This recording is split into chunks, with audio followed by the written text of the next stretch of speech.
有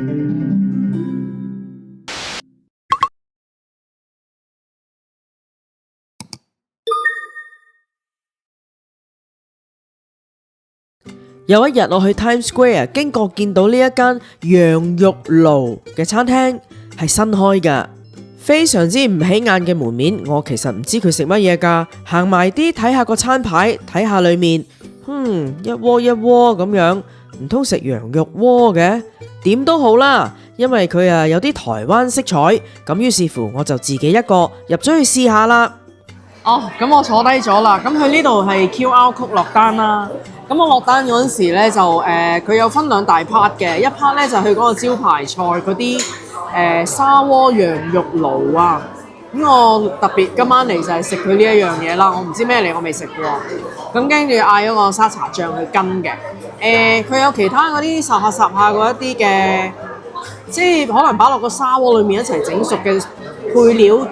咁我就冇嗌太多。如果唔係咧，你可以嗌啲羊肉啊、菇啊、啲菜啊咁樣都得嘅。咁但係今晚我淨係嗌咗臭豆腐啫。咁咪跟住就要多個羊油麵線，就係咁啦。本來咧就嗌咗個蒜香炸雞皮啊，但係咧佢話賣晒。咁我話喂，你廚房如果有2塊，剩翻2塊我都殺你啊！我真係好想試。咁佢話佢幫我問下，但係佢已經幫我cancel 咗先啦，咁係咯，試下好冇味啊！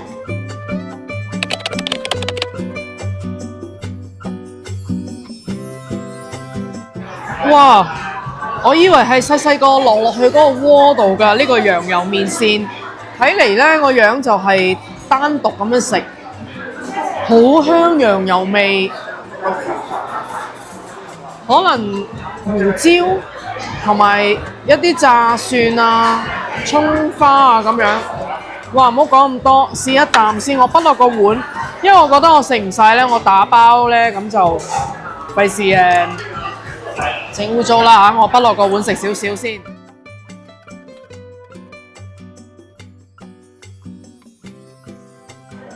凡親啲麵咧有啲靚嘅油啊，即係啲葱油麵啊、雞油麵啊，而家有羊油麵咧，好似開胃咁。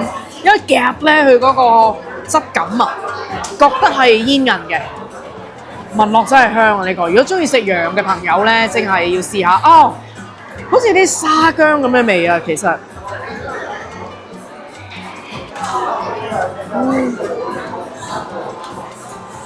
好，其實聞落好濃，食落係好清淡嘅，淡淡嘅羊油脂香味咧，散發喺你個嘴。但係其實個麵咧，佢嘅調味係好少嘅咋，又唔太鹹啦，香香地，個麵線係溫暖啦，口感又幾好，唔錯。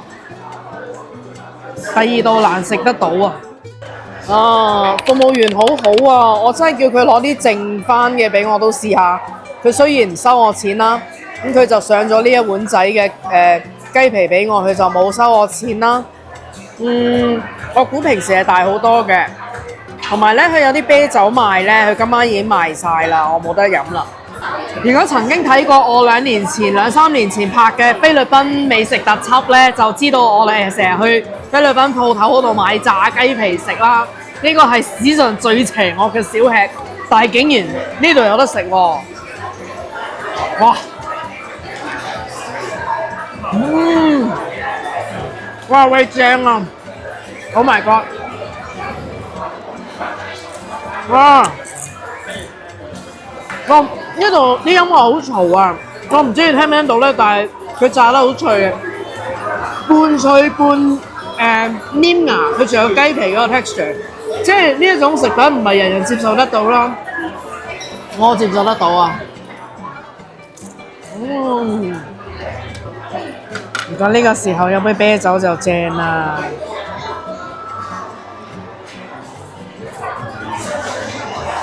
好香蒜香味啊！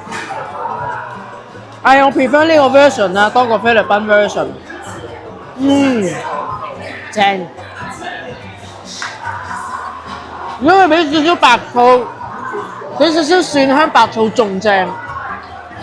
其實呢度炸得比菲律賓鋪頭仲要好食啊！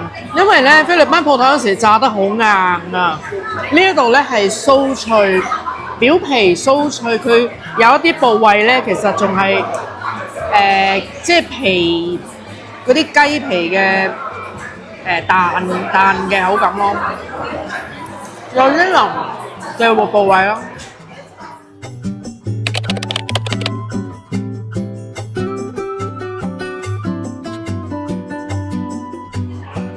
跟住呢度有時啲背景音樂咧係啲台灣流行曲，係啊，即係幾好聽。咁啊，我又嗌咗呢個秘製沙茶醬喎，不如就試下秘製沙茶醬先啦，係嘛？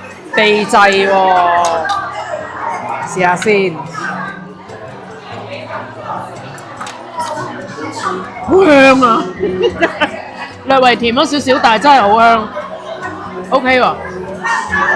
即係我唔知係咪我年紀大咧，咁我中意聽張震岳啲歌啦。咁而家背景音樂就有啲似嗰一類咯，抒情嘅、舒服嘅。佢臭豆腐咧就已經幫我放咗落個鍋啦。嗱，呢啲就係啦，我已經聞到有少少嘅臭味啦，唔係太臭嘅，所以成間鋪頭咧唔會話一入到嚟就臭啦。跟住我嗌嘅呢一個咧係藥膳湯底啦，少量嘅藥膳咯，你會見到嘅，譬如呢啲嘢啊，唔知係咪咧？跟住就見到有啲羊肉啦，哇喂，幾多喎喂，喂唔嘢少嘅喎，犀利啊！一個人一定係即係話俾你聽食得晒你都出奇啦，係咪？羊蛙啦，點咧？佢啲羊肉咧，即係唔知咩部位啦，有啲大肥，呢一嚿咧就比較瘦翻啲咁樣嘅。不過咧，全部都冇骨嘅。咁個配料方面咧，如果你唔加任何嘢咧，就係有呢啲羊肉塊啦，一啲椰菜啦，同埋一啲菇，同埋如果你嗌藥膳就係藥膳嗰啲料咯。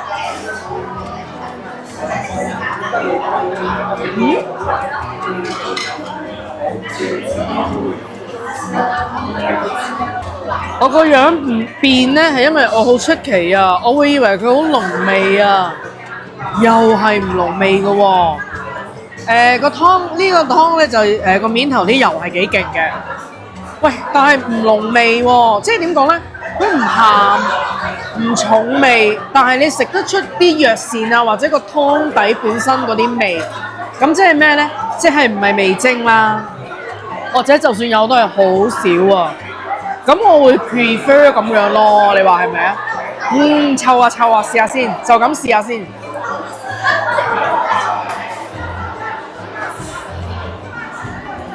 指到個癮啦，冇乜特別嘅啲雪藏臭豆腐。但我而家試下個沙茶醬先。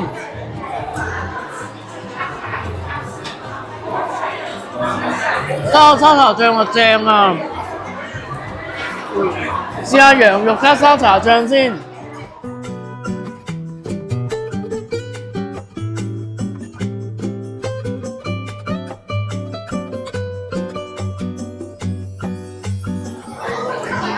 好，沙茶醬羊肉應該就正啊！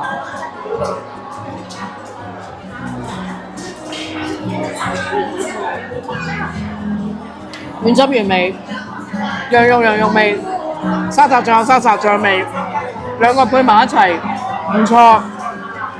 好過嗰啲味精鍋底啊，嗰啲咁嘅嘢。咁佢收40蚊一鍋啊？我都覺得 justify 到嘅，佢都俾幾多羊肉你啊，同埋係比較特別嘅嘢啦，係咪？因為出邊你食唔到咯，希望佢做得住啦咁。哦，豆腐唔係嚿嚿都臭㗎噃，嗱呢嚿起晒窿咁咧，好明顯就冰雪過啦。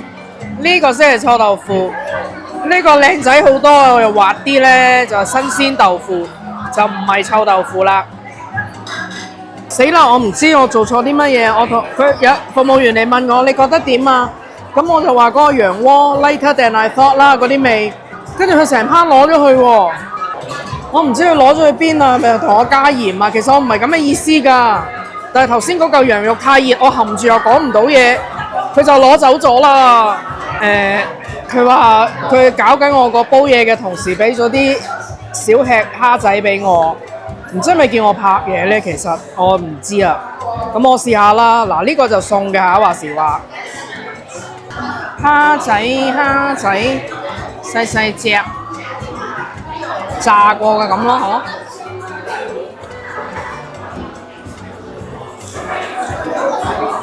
哦，喂，好好食啊！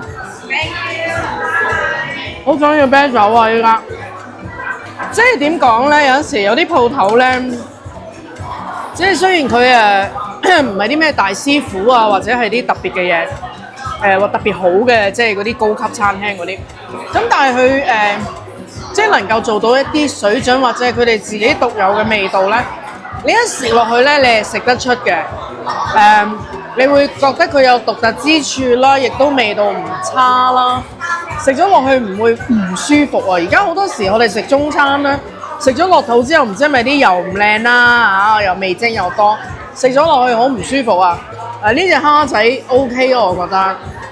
我估佢係用嗰啲北極嗰啲海蝦仔啊！哇，翻嚟啦，睇下咩事先。嗱，真心唔知佢搞過啲乜啦嚇。我就係知道由一個殼變咗兩個殼啫。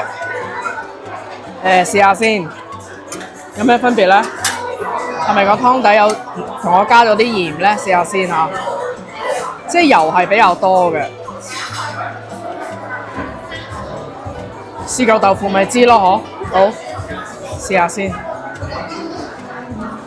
正常咧啲嘢上咗嚟，你唔敢俾佢攞走，你驚佢加料啊嘛嚇。即係呢一個係一個諗唔好嘅嘢嗰方面啦，但係佢應該同我整得好味啲嘅。試下先。佢係咪一樣？搞過啲乜咧？我都唔明，我真係唔知，又唔講喎。